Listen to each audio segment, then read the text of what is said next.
Okay, now in practicing your scratching, there's a couple things that you can do, and this is really, really important. So once we start learning some patterns, we start learning how these things work, I want you to be aware that you can always practice by yourself, you can practice with a metronome, or you can actually practice with songs that you like. Okay? Now I'm going to show you an example. I'm going to show you in a real world situation here. I'm going to take my iPhone, and I'm going to play a little bit of it through my microphone here so you can hear this song a little bit, okay? This is just a song by Cinderella, and I'm just going to play a few seconds of it so I don't get in trouble, okay?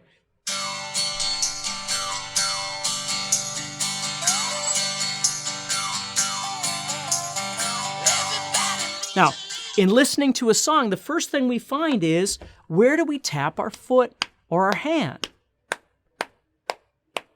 And that's really important. It's really important for you to start learning when you listen to music before you ever grab a guitar. You want to start kind of analyzing things in your mind and in your body. So when you hear a song, okay, you're going 1, 2, 3, 4, 1, 2, 3, 4, 1, 2. And you start learning how to count along. You start learning to feel that beat. Now, we're not strumming yet. We're just learning how to count along. So a real great trick that I used to use with guitar students all the time is I would have them take a song that they like, something that they've heard a million times, and you could do the same thing, please. And instead of just always starting at the beginning of the song, kind of, move halfway into the song and then just start playing it and see if you can listen to that song and then figure out where the 1 is. 1, 2, 3, 4, 1, 2, 3, 4. Now, most songs that we learn how to play, we count to 4. Yes, there are some songs that count to 3 and things like that, but the majority of music that you more than likely listen to, if you listen to any kind of acoustic guitar or rock guitar or country guitar or whatever it might be, the majority of it, we count to 4. So the trick is when you hear this song playing, I'm going to go to the middle here. 1, 2, 3, 4, 1, 2, 3, 4. So there's two things happening there. Number one, I'm finding where the beat of the song, the fundamental beat, where I would tap my foot, or I would tap my hand, or I'd clap my hands, or whatever, I'm finding where that beat is. And the second thing that's really, really crucial is I'm learning to figure out where the 1 is. Now, this is a really hard thing to teach people because I've always told students it's kind of like being blind and trying to explain the color blue to somebody. Either you can feel the beat, you know where the 1 is when you listen to music, or you can't. Now, if you can't, you can learn how, but you've got to learn to listen deeper than you normally do because there's a recycling that happens all the time, and that's what humans kind of pick up on is 1, 2, 3, 4, 1. That 1 is stronger, okay? It brings everything back around, and it's essential for musicians to be able to feel and identify where that beat number 1 is to be able to play along with songs. No strumming pattern in the world is going to be able to teach you where that 1 is, right? The strumming pattern is something we would add on top once we've established that. So it's really important for you to understand that the first step in your practice is just learning how to strum the guitar on its own, whether you're scratching or whether you're making a chord, whatever you like.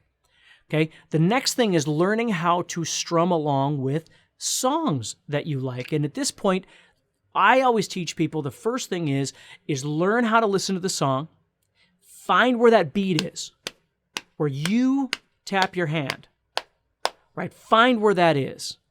And then the third thing is, the first thing is obviously finding the beat, right?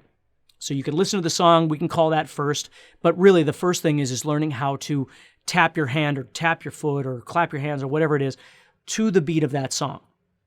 Then the next thing you're going to do is you're going to start counting to it, okay?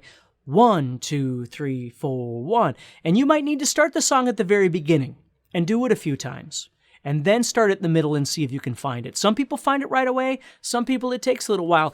Anybody can learn how to do it, but you've got to think deeper and you've got to listen closer to be able to find that. Now, the next step is after you've found the beat and you've found where the 1 is, you start learning how to scratch along with the song. Now, I'm not going to play it again because I've only got 2 hands. But so the song's playing and I start scratching along. Now, I don't know everything about what's going on over here with my strumming and everything like that, and I don't have any strumming patterns, but I am making a musical connection to the music. I am scratching / strumming to the beat of the song. It's pretty cool. And this is what I always teach students is that, yes, you've got chords and all these other things. And as humans, we're all in such a hurry all the time to try and kind of mush all these things together into one thing. And then we try and play along with songs and we go, wow, I can't do that. It's too hard. It's not too hard. It's just trying to figure out where is the problem, right?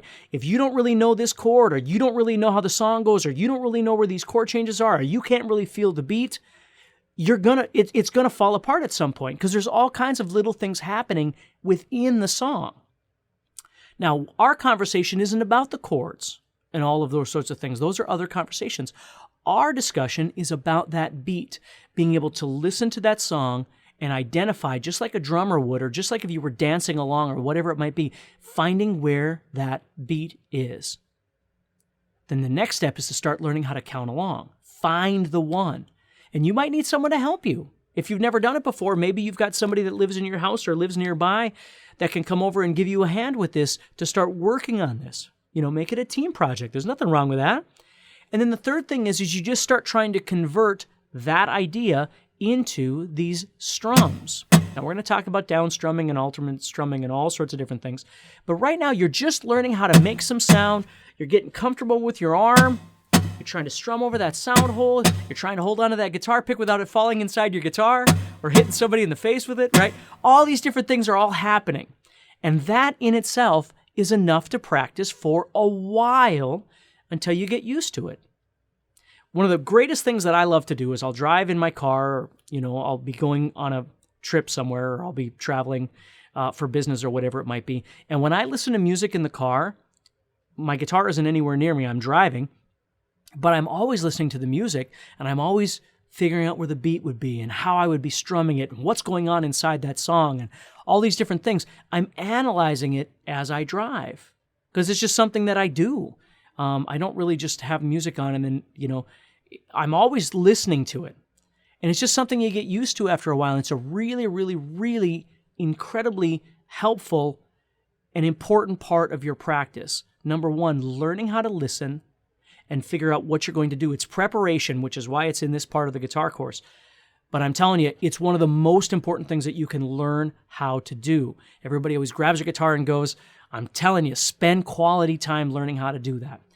The second step is, once you've done that, then you grab your guitar and you start strumming along with it by scratching or whatever the case may be. And that's where the next conversation is going to take off.